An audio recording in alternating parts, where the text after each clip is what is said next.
Thank you again, and thank you all for having me. And I don't intend to lecture today. As I said, I intend to talk a little bit about my experience and also to ask for your input. And I just found out, Alexandra, again, that you offer a course on Kiev, so I would like to hear about that. But to talk to you about sort of a little bit about my professional biography and woes, and I don't mean to complain, but I am a Slavist, and I think I really have a right to complain, right? I mean, that's basically what we do. Vis-a-vis administration people who are not any of the people in this room. So, but it was a couple of years ago, and Vitaly, you can probably tell me exactly. It was just when Eastern Ukraine had been invaded by whatever you want to call it, Russia, or the true people of the Eastern Ukraine. So do you remember, was that 2013, 2014? Okay, so it was 2014, and I was already at Duke, and it was and I was in a university course, which is something that our dean, who was a humanist, decided that she would give these big courses where she could have guest lecturers come in and talk about a particular. Well, at one point it was about resources, so it was about water. There wasn't one about air, and not one about earth, but water was important, talking about water sources. And then this particular one was about home. And so I was one of the guest lecturers for this particular event. And I was talking to her about Ukraine, and she said to me, this is a woman who focuses on Indian poetry of, I believe, the 13th century. She said to me, "Isn't it interesting how obscure places sometimes have significance?" So I was really quite ticked off by that time. And I luckily had the materials for teaching this because I had written, we were talking about home, and I had an article that I had written about home in Poland under the partitions, and how Sienkiewicz, who was a very famous writer of the late 19th century, who wrote all of these. Basically, they're like glorified, excuse me, not to be sexist, but boy stories, all about, battles in the 17th century, et cetera, and the past glories of Poland under the Polish-Lithuanian Commonwealth, and how he was given a gift home by his readers. And that home essentially became a place that he never lived in, but it was a museum at a time when Poland was not yet a nation, so it was essentially serving as a national museum for a place that was not a nation, but for a writer whom they saw as the next Vishch, as the next sort of bard of the nation. And I gave them my article, and I gave them questions, and it was a 100-person class, and they responded to me. The other professor, I want you to know, who was doing London, showed slides of London. Because everyone wants to see slides of London, because we all know about London. Do I sound bitter? Yeah, all right, so. But anyway, those people did not, I'm hoping that they remembered some of it, or they may have remembered some fast-talking person who was talking about Sienkiewicz, and they still couldn't figure out how it was spelled in the text, but nonetheless. Now, I had come to Duke. I had been at UNC for years, and at UNC I was chair, and we were trying to redesign our programs because I do both Russian and Polish, and whatever else I can get away with on the East European side in translation. I can read Czech, but I can't really teach it. So I was very excited about coming to Duke because that meant that I wouldn't have to be doing quite as much Russian all the time, which is nothing to say nothing against the teaching of Russian culture and literature, which I think is fabulous, wonderful, and done by exceptional people everywhere. But I wanted to do more in Eastern Europe, and Duke gave me that possibility because what I discovered that in the Slavic and Eurasian Studies department, they did Russian all the time. It was Russian here, Russian there, and when I said, oh, well, maybe we should have a Slavic major, they said, no, Slavic will never do. So that was, not that was disagreeable, but they said, go ahead and teach what you want. And when I had been at UNC, which was a great state institution, but their students wanted to get their money's worth, and their decision about what money's worth was to get a survey course. So if they could get a survey course, and this is probably not at all true at KU, every student group is a different kind of clientele, or a different consumer of courses. They said to decide what is going to appeal to them and what they're going to learn from it. But if I gave a survey of Polish literature from 1800 to the present, people would take that course. If I gave a course that was much more thematic and a little risque, students wouldn't take it because they'd say, how will this get me a job? literally.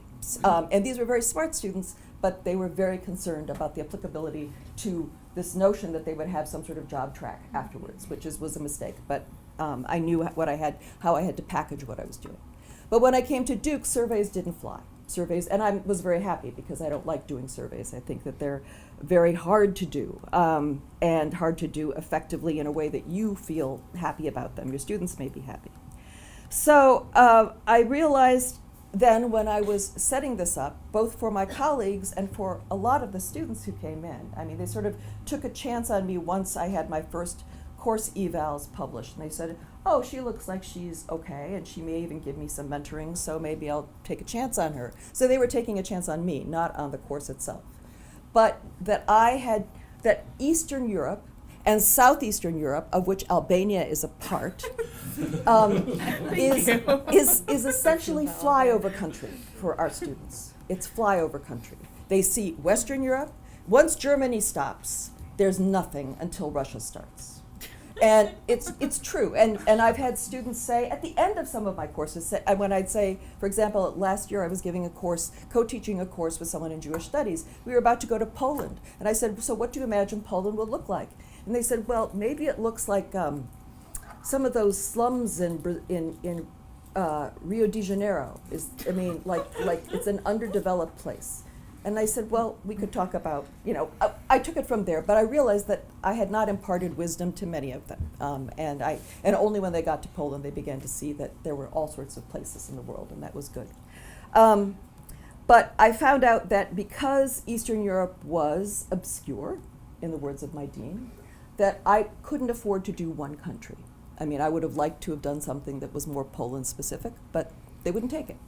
So I had to do clusters. I had to do some sort of cluster. And I had to do, usually I would try to pack in about 4 countries that I felt that I could somehow, I could read up on fast or I could do. And I had to do either packaging them as contemporary, so I could do that with film. I did that with contemporary East European film. And I got good enrollments for that, and I continue to. But that still means that I have to explain what is going on in each film and give sort of the political context and then give them the context of the Film Academy, et cetera, et cetera. So, but that's okay, that's fine. And the other thing was to package them, obviously, politically. So the other thing that sold at Duke was World War II. Though World War II, they really still don't know who was involved, but I explained. So there were also surprises for me too. I didn't know various things, but World War II or the Cold War. So, for example, I just finished teaching a course on Cold War culture, it was completely subscribed. I had extra people on the waiting list, and they were interested in it, but they had no idea that we were in Eastern Europe. And I said the Cold War happened in Eastern Europe and the Soviet Union, and so I explained to them these other, and we were also doing the USSR. And then they did learn, and at the end, one of the things that they said was, we are so pleased that we now know that Romania and Poland and Czechoslovakia exist, and that they are distinctive. But they didn't know that before. So it's an important job we all have to elucidate this for our students, to tell them that. And then I decided to venture, and this is where I go back to you, Alexandra. I don't know, does anyone else teach a course on a particular city? I have in the past. Which city? Moscow. Oh, well, Moscow, well, that's sort of like London, Eve, right? I mean, let's go see pictures of the metro, right? But it is this big draw, and also it's, but Moscow, if you taught it from, your period of expertise, would be fabulous. So, and it would be fabulous anyway. That's really what I did. Yeah.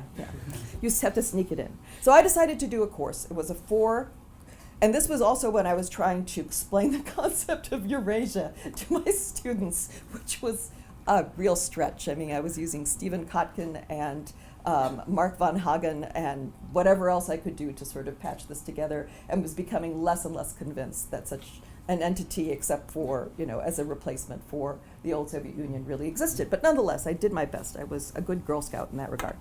But I did teach. I knew that we had study abroad in Prague, which was all in English. It had nothing to do with Czech. And we also had study abroad in Istanbul. So I set up a course that was Prague, I slipped in Warsaw, and then I decided to do Sarajevo, because that would make a good transition, but I didn't see Sarajevo as a transition, just as a fabulous city, and then going on to Istanbul.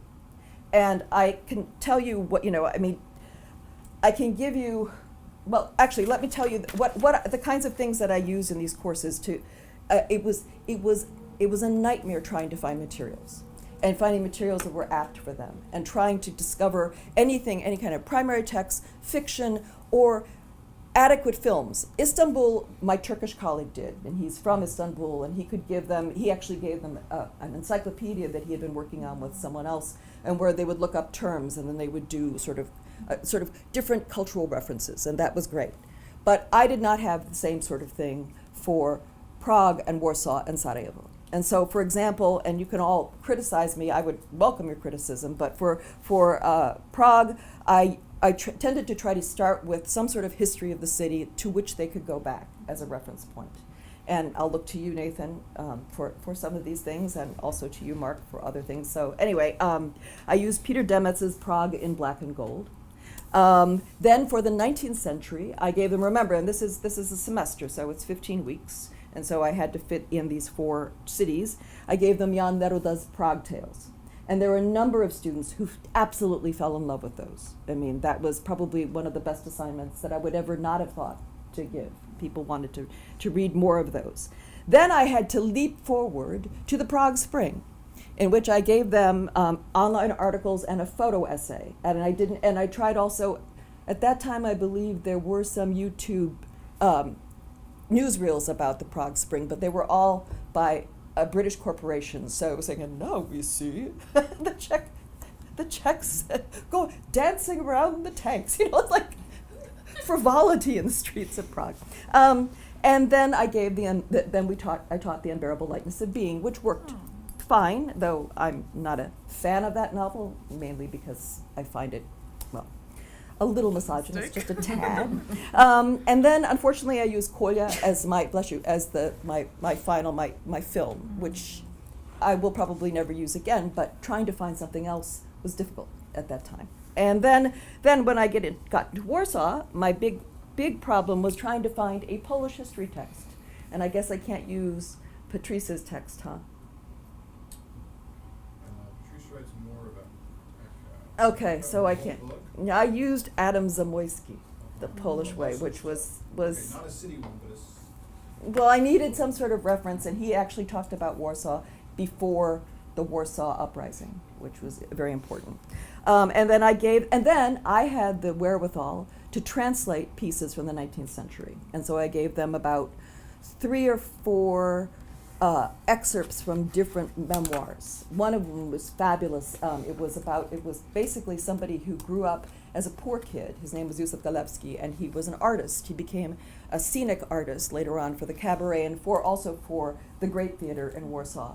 And he wrote about what it was like to live in a tenement with a courtyard, and when musicians came in, and sort of the sequence of musicians who would come in. You'd have people who were tumblers first, and then you would eventually have the great bards who would come in and sing about, how Marysia was chopped up in 3 different ways, and oh, now she's gone and I will never have her again. But that was great, and my students loved that.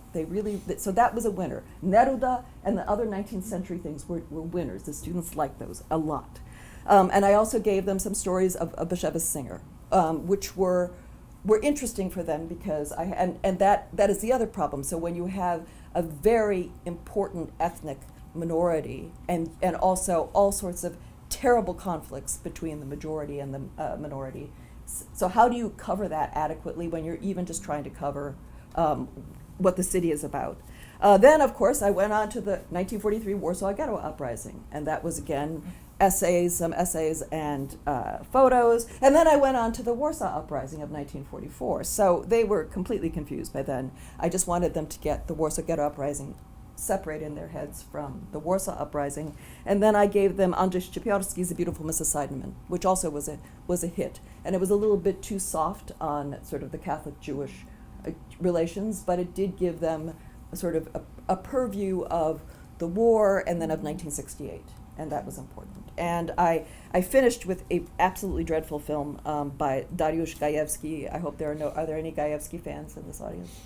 It was called Warsaw, and it did show a lot of shots of Warsaw, but there was a giraffe at the end of the film, and that threw everybody off. Giraffes. What? The indigenous giraffes. It was a giraffe that appeared on Platz Pilsudski. It was Pilsudskiego, and it was why it was there is. But nonetheless, they saw people coming to Warsaw as outsiders and trying to discover the city. So you had lots of good shots, stationary shots, but nonetheless.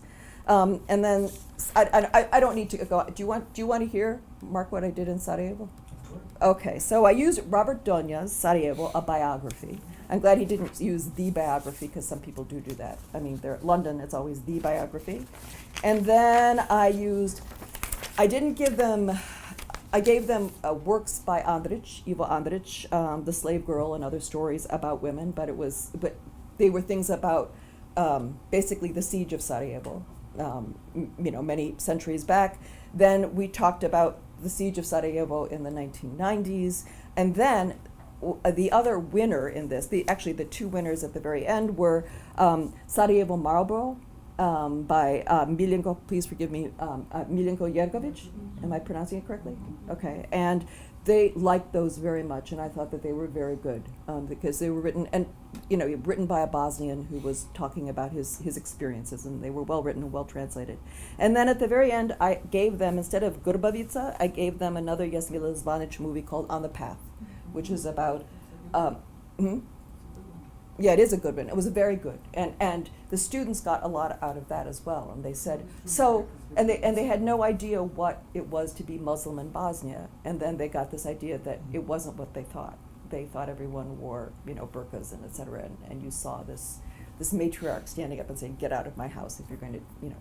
It was good. It was good. But nonetheless, I felt really inadequate at the end of this. Though the students seemed to get a great deal, it was still a problem, and it was a problem mainly of having materials and me filling in as much as I could, but I didn't think, and my dream is to be able to offer a course on one city and delve in it, and as Nathan mentioned yesterday, and what you mentioned just now, Justina, I just finished doing what I consider sort of a cultural biography, but it was really kind of a labor of love for a friend. This woman who I met when I was working on Majeska, she lives in Newport Beach. She's a Democrat, by the way. And she was 16-year-old Holocaust survivor at that point. Her mother had been killed by the Nazis, probably in Treblinka. Her father had died a natural death, but it was probably hastened by the war. And she came back to Warsaw, where she was born, and she just got involved in conspiracy. And she said, "Oh, my story isn't very interesting." I said, "Yes, it is." And she said, "No, it isn't." And then eventually I began to tape her, and out of that came this book. And it was, for which Nathan wrote a lovely, lovely blurb. And it was really meant to say, this is important, and let me contextualize this, and hopefully people will use it for a class, maybe, maybe I could get you a bunch for free if you wanted to use it. But I wanted to read you, and I want to give plenty of time for discussion, I wanted to read you two passages from that book that gives you a sense of, again, this complexity of how do you convey this place that you love, and the more you know, the harder it is to teach, obviously, but still. So this is early on in the book, and the woman's name is Krystyna Bierzynska. And she was the one who coined the phrase for me, "Warsaw is my country." During one of our last interviews, Krystyna interrupted a wartime story with a kind of pledge of allegiance.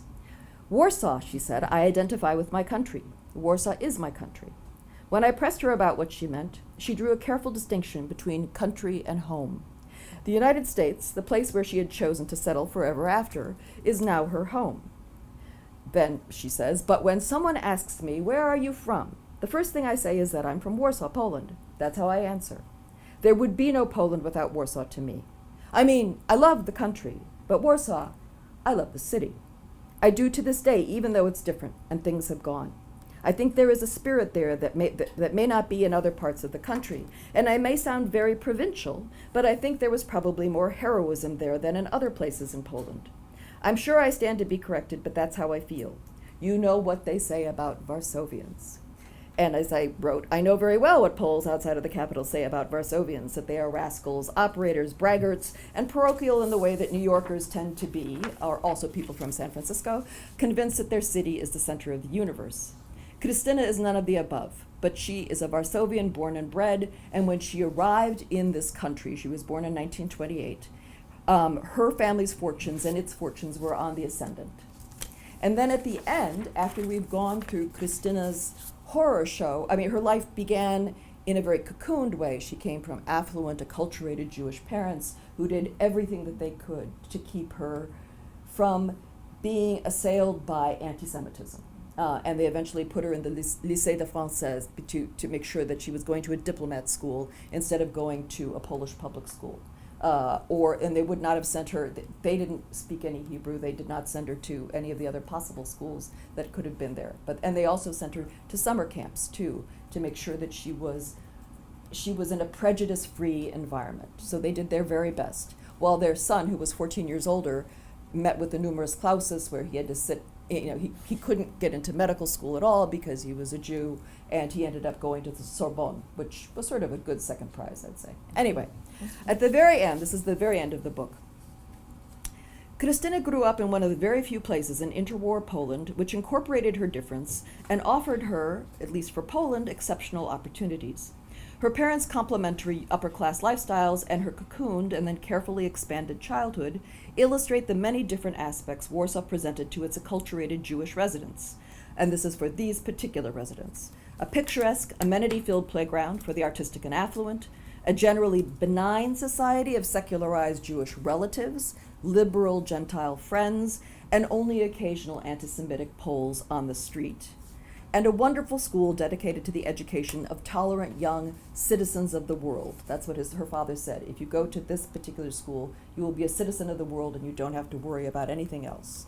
So, and she felt, the only trouble she had was with a young Soviet diplomat's kid who pinched.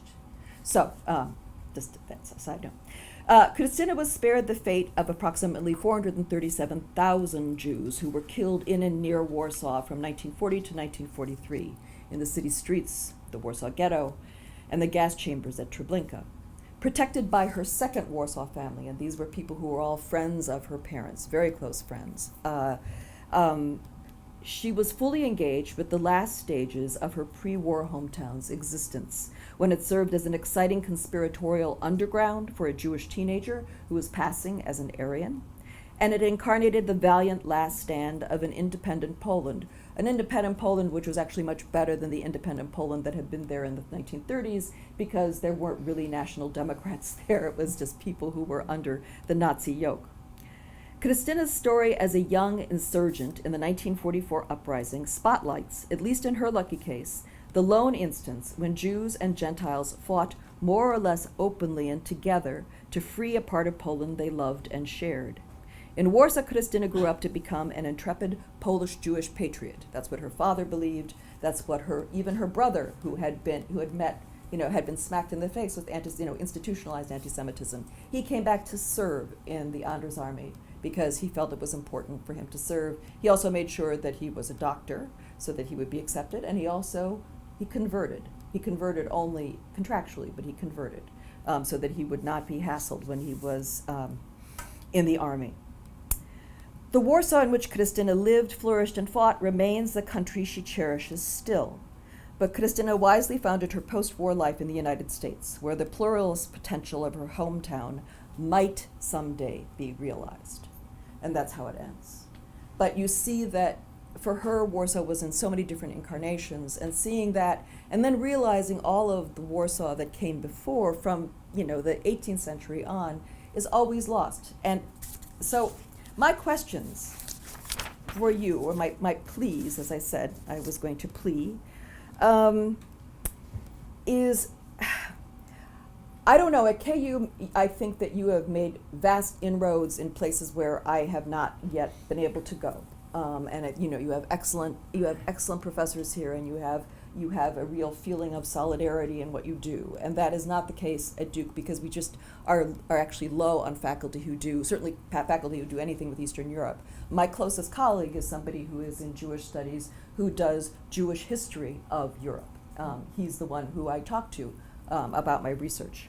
And I also know that the KU student population is very different, and I don't know what flies and what doesn't fly, and I'm interested in hearing about that. But I would like to know is how you best interest students in this place that my dean said, she's no longer dean, by the way, was obscure, or this flyover Europe. And also, how do you use the hook of World War II or the Cold War without going down a rabbit hole where all you're doing is the Cold War and all you're doing is World War II? I mean, that is a big problem for me. And finally, is there any way that we can work together as academics in the United States or in North America or just in general can work together, those of us who are teaching in English and teaching students in English, any way that we collaborate on course materials, on putting together translations or primers or online galleries of photos? I know I've been around the block so many times that, I'm tired. And so, and I know that it's hard to get publishers involved in something like this, because they'll say, well, how many books am I going to sell? If I hand out a primer on Warsaw or a primer on Sarajevo, how am I going to sell it? But surely, with all of these bright minds in this room, we could come up with some ideas. I'm not asking for plans, but it's just, I think it's something that for us to survive, and for us also, we love the places, by and large, that we teach. So how do we translate that love, and what do we need to do to get other students to, if not share that love, to kind of like the place? So that's what I'd like to talk about.